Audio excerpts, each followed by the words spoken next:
అనంత కరుణామయుడు అపార కృపాశీలుడైన అల్లాహ్ పేరుతో. ఆయత్ నంబర్ 43. إذ يريكهم الله في منامك قليلا ولو أراكهم كثيرا لفشلتم ولتنازعتم في الأمر ولكن الله سلم إنه عليم بذات الصدور. ఆయత్ నంబర్ 43. ఓ ప్రవక్త, ఆ సమయములో అల్లాహ్ నీ కలలో వారి సంఖ్యను అల్పంగా చేసి చూపించాడు.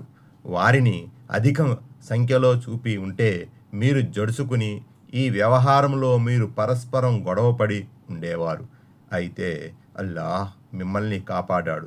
నిశ్చయముగా ఆయన గుండెల్లోని గుట్టును సైతం బాగా ఎరిగినవాడు. 63. మహాప్రవక్త సల్లల్లాహు అలైహి వసల్లం గారు స్వప్నములో అవిశ్వాసులు బహుకొద్ది మంది ఉన్నట్లు చూశారు. ఆ విషయమే ఆయన సల్లల్లాహు అలైహి వసల్లం తన సహచరులకు చెప్పారు. దీంతో ప్రియ సహచరుల ఆత్మవిశ్వాసం పెరిగింది. ఒకవేళ అవిశ్వాసులు చాలామంది ఉన్నారన్న సంగతి వారికి తెలిస్తే వారు ధైర్యం కోల్పోయేవారు.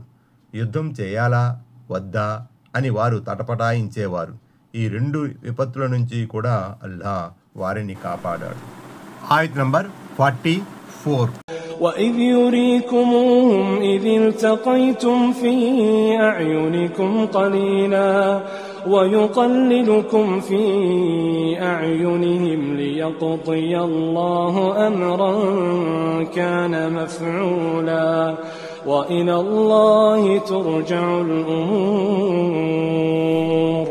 ఆయత్ నంబర్ 44.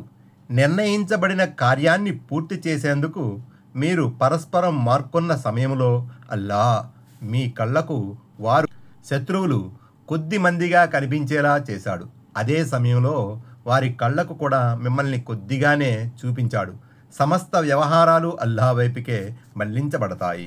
64. అల్లాహ్ సంకల్పించినది జరిగి తీరడానికి గాను పరిస్థితుల స్వరూపం ఈ విధంగా మలచబడింది. 65.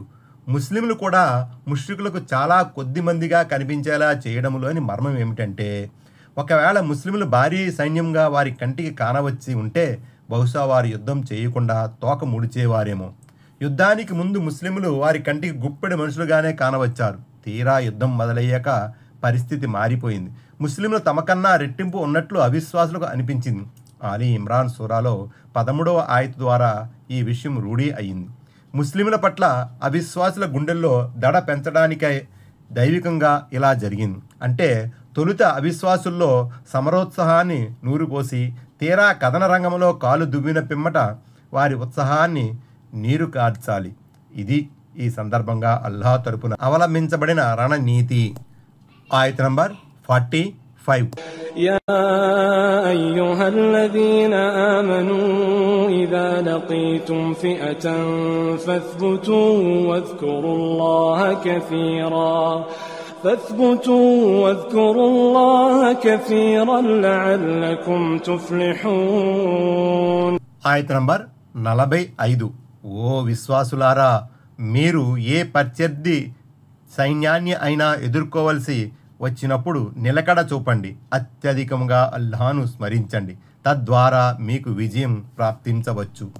66. ఇక్కడ ముస్లింలకు రణనీతి గురించి ఉపదేశించబడింది. శత్రువులను యుద్ధ రంగంలో ఎదుర్కొన్నప్పుడు వారు ఎలా వ్యవహరించాలో తాకీదు చేయడం జరిగింది. 1. అన్నిటికన్నా ముందు వారిలో స్థిరత్వం ఉండాలి. కథన రంగంలో మొక్కవోని సాహసాన్ని ప్రదర్శించాలి. ఈ నిలకడ లేనంత వరకు యుద్ధ మైదానంలో నిలబడడం కష్టం. అయితే రణనీతిలో భాగంగా ఓ వైపుకు తప్పుకోవడం, వెనక్కి తగ్గడం వంటివి అధైర్యం కిందకి రావు. ఇలాంటి ఎత్తుగడలకు మినహాయింపు ఉంటుంది. దీని గురించి ఇంతకు ముందు కూడా చర్చించడం జరిగింది. రెండో ముఖ్య విషయం ఏమిటంటే, కథన రంగంలో సైతం అల్లాహ్ను మరిచిపోకూడదు. పైగా ఆ క్షణాల్లో అల్లాహ్ను వీలైనంత ఎక్కువగా స్మరించాలి. అనుక్షణం ఆయన అండదండలను కోరుకుంటూ ఉండాలి. యుద్ధ రంగంలో వారు అల్ప సంఖ్యలో ఉన్నప్పుడు దైవ సహాయాన్ని అర్థిస్తూ ఉండాలి. అధిక సంఖ్యలో ఉన్నప్పుడు కూడా దైవ ధ్యానం అవసరమే. ఎందుకంటే వారి సంఖ్యాబలం వారిలో గర్వాహంకారాన్ని సృజించకుండా ఉండటానికి. దైవ నామస్మరణ అవసరం. దైవ నామస్మరణ ద్వారా వారి నిజస్థితి ఎల్లప్పుడూ వారికి జ్ఞాపకం ఉంటుంది. వారెన్నడూ తమ శక్తియుక్తుల ద్వారా గెలవలేరని, దేవుని తోడ్పాటుతోనే గెలుపు సిద్ధిస్తుందన్న యథార్థం సదా వారి మనసులలో మెదలుతూ ఉండాలి. ఆయత్ నంబర్ 46.